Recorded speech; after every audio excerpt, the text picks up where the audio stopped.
ఉట్కూరు పోతుంది, ఎవరికి ఒక సుక్క కూడా నీళ్ళు వచ్చేటటువంటి పరిస్థితి లేదు. కేసీఆర్ గారు కాళేశ్వరంలో కూడా పైప్తో ఇరిగేషన్ చేసిండ్రు. మా నిజామాబాద్ జిల్లాలో కూడా ప్యాకేజ్ ఉన్నది. మల్లన్న సాగర్ నుంచి హైదరాబాద్కు నీళ్ళు తీసుకొచ్చేటటువంటి ప్రాజెక్టులో కూడా మొత్తం తొవ్వంటి అన్ని ఊర్లకు నీళ్ళు ఇచ్చేటట్టు ఆనాడు కేసీఆర్ గారు ప్రయత్నం చేసిండ్రు. ఇప్పుడు రేవంత్ రెడ్డి గారేమో పైప్లో నీళ్లు తీసుకుపోతాం కానీ మధ్యలో ఎవరికి నీళ్ళు ఇవ్వమని చెప్తున్నారు. ఎందుకోసం ఇవ్వలేరు అంటే ఈయన కనెక్టింగ్ పాయింట్ భూత్పూర్లో పెట్టుకున్నారు, అక్కడ నీళ్ళే లేవు. నీళ్లు లేవు కాబట్టి మధ్యలో ఎక్కడ ఇయ్యం, కొడంగల్ తీసుకుపోయి డైరెక్ట్ ఇస్తామంటున్నారు.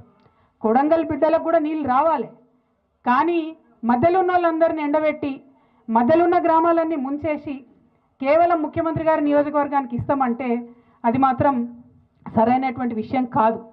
రెండవది, ఏదైనా పరిష్కారం ముఖ్యమంత్రి స్థాయిలో ఉన్న వ్యక్తి చూపిస్తే అది శాశ్వతంగా ఉండాలి, మళ్ళీ ఊకూకే రిపేర్ చేసేటట్టు ఉండద్దు. ఇవాళ ఒకవేళ ఈ ప్రాజెక్టు మొత్తం కంప్లీట్ అయితే కూడా మళ్ళా నీటి లభ్యత ఉండదు. భీమాలనే చక్కగా నీళ్ళు లేవు, అందులోకెళ్ళి ఇక్కడ తీసుకునే దాంట్లో నీళ్లు ఉండవు. మరి నీళ్లు రానటువంటి పైపుల కోసం మన ఊరు ముంచడెందుకు అన్నది మొదట మనం ఆలోచన చేసుకోవాలి. రెండవ అంశం, మీ అందరినీ నేను కోరేది, ఎక్కడైనా ప్రాజెక్టులు కట్టినప్పుడు తప్పకుండా కొంతమందికి నష్టం జరుగుతుంది, కొంతమందికి లాభం జరుగుతుంది. కానీ ఈ ప్రాజెక్టు వల్ల మాత్రం మెజారిటీ ప్రజలకు నష్టం జరుగుతుంది తప్పితే లాభం జరుగుతలేదు. ఇలా ఇంకొక ముచ్చట కూడా మీరు దయచేసి గమనించాలి, అందరు పెద్దలు ఉన్నారు. ఈ జీవో వెంకటరెడ్డి అన్న 2024లో ఇచ్చినటువంటి రోజు 1,00,000 ఎకరాలకని జీవో ఇచ్చి దానికి ఉండే కాస్ట్ అంటే ఎంత అవుతుంది అంటే 2,900 కోట్లతో కడతాం ప్రాజెక్ట్ అని చెప్పిండ్రు. అది జీవో ఇచ్చిర్రు బాజాప్తా. ఈ సంవత్సరం నడ లోపల ఒక తట్టెడు మట్టి కూడా ఎక్కడ ఎత్తిపోయలే, ఎక్కడ పని చాలుగాలే, ఎక్కడ ఒక టిప్పర్ వచ్చి ఒక స్పూన్ మట్టి కూడా తీయలే. కానీ ఇవాళ ఆ ప్రాజెక్టు కాస్ట్ 4,500 కోట్లు అయిపోయింది ఆల్రెడీ. ఎట్లా పెరుగుతుంది ప్రాజెక్టు కాస్ట్? 1,500 కోట్లు. ఎందుకోసం పెరిగింది, ఎవరి కోసం పెరిగింది? ఆ 1,500 కోట్లకి వెళ్ళి మరి మన కానుకూర్తోళ్లకు ఎకరానికి 40 లక్షలు ఇస్తారా? అటువంటి ఆలోచన లేదు. ఆ పెరిగినటువంటి 1,500 కోట్లు పెద్దవాళ్ళ జేబులలో పోతున్నాయి తప్పితే మనకిచ్చే ఆలోచన ముఖ్యమంత్రికి లేదు. ఎందుకు ఈ మాట చెప్తా ఉన్నా అంటే, ఈ ప్రాజెక్ట్ ఏదైతే కట్టినరో, ఈ పెంచిన 1,500 కోట్లు ఏదైతే ఉన్నదో, ఇద్దరు గుత్తేదారులకు ఇచ్చిండ్రు ఈ ప్రాజెక్టు, ఇద్దరు కాంట్రాక్టర్లకు. వాళ్ళిద్దరికీ చెంచా మట్టి తీయకున్నా, తట్టెడు మట్టి ఎత్తకున్నా 600 కోట్ల రూపాయలు ముందే అడ్వాన్స్ ఇచ్చేసిరు వాళ్ళకు. అడ్వాన్స్ ఇచ్చి సంవత్సరంన్నర అవుతుంది, పని మాత్రం చాలు చేయలేదు. మరి నేను అడిగేది ఒకటే, ఆ పెద్దవాళ్ళ మీద ప్రేమ ఎందుకు, ఈ పేదవాళ్ళ మీద ప్రేమ ఎందుకు లేదు ముఖ్యమంత్రి గారు? మీరు ఇదే జిల్లా బిడ్డ అని చెప్తున్నారు, ఇదే జిల్లాలో ఉన్న నేను పులి బిడ్డను, నేను ఇది చేస్తా అది చేస్తా అని చెప్తున్నారు. మీరు నిజంగా పాలమూరు బిడ్డ అయితే ముందు పాలమూరు రంగారెడ్డి స్కీము తొందరగా పూర్తి చేయండి. దయచేసి 9 లక్షల ఎకరాలకు వచ్చేటటువంటి ఆ పథకాన్ని తొందరగా పూర్తి చేయండి.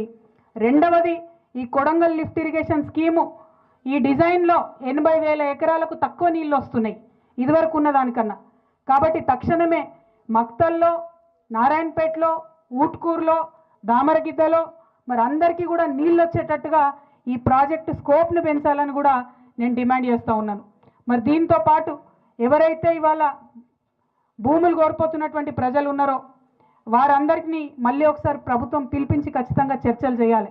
అన్న చెప్పినట్టు హైదరాబాద్కు దగ్గరగా ఉన్నది, భూమి విలువ పెరిగినటువంటి పరిస్థితి ఉన్నది. ఇటువంటి సందర్భంలో ఇదివరకు మల్లన్న సాగర్ నిర్వాసితులకు కూడా ప్రత్యేక ప్యాకేజీలు ముఖ్యమంత్రి గారు ఆనాడు కేసీఆర్ గారు చొరవ తీసుకొని ఇప్పించడం జరిగింది.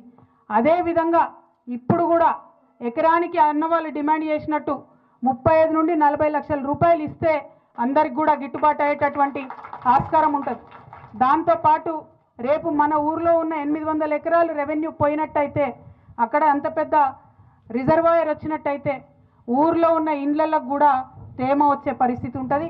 కంప్లీట్గా రిజర్వాయర్ పక్కన ఉన్నటువంటి ఊర్లు ఎప్పుడైనా కూడా కొంత ఇబ్బందికి గురయ్యే ఆస్కారం ఉంటుంది. కాబట్టి మంచి ఇండ్లు కట్టించేటటువంటి R&R కాలనీ కూడా ఇవ్వాలని చెప్పి నేను డిమాండ్ చేస్తూ ఉన్నాను.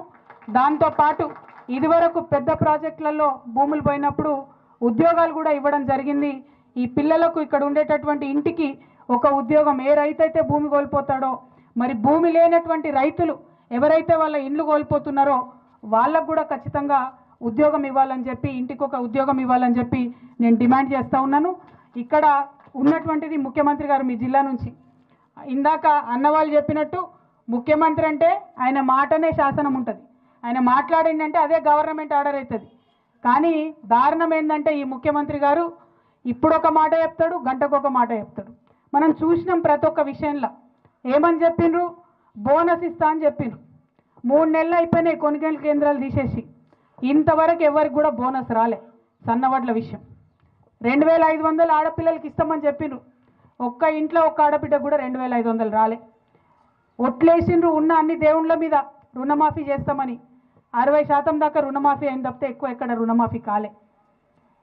అన్ని అంశాలు ఎందుకు చెప్తా ఉన్నా అంటే ఇది కేవలం బీఆర్ఎస్ సభ కాదు, నాకు తెలుసు అన్ని పార్టీల వాళ్ళం ఇక్కడ ఉన్నాం. కానీ ఒక వ్యక్తి ఆయన వ్యక్తిత్వం దాని మీద కూడా చర్చ జరగాలి.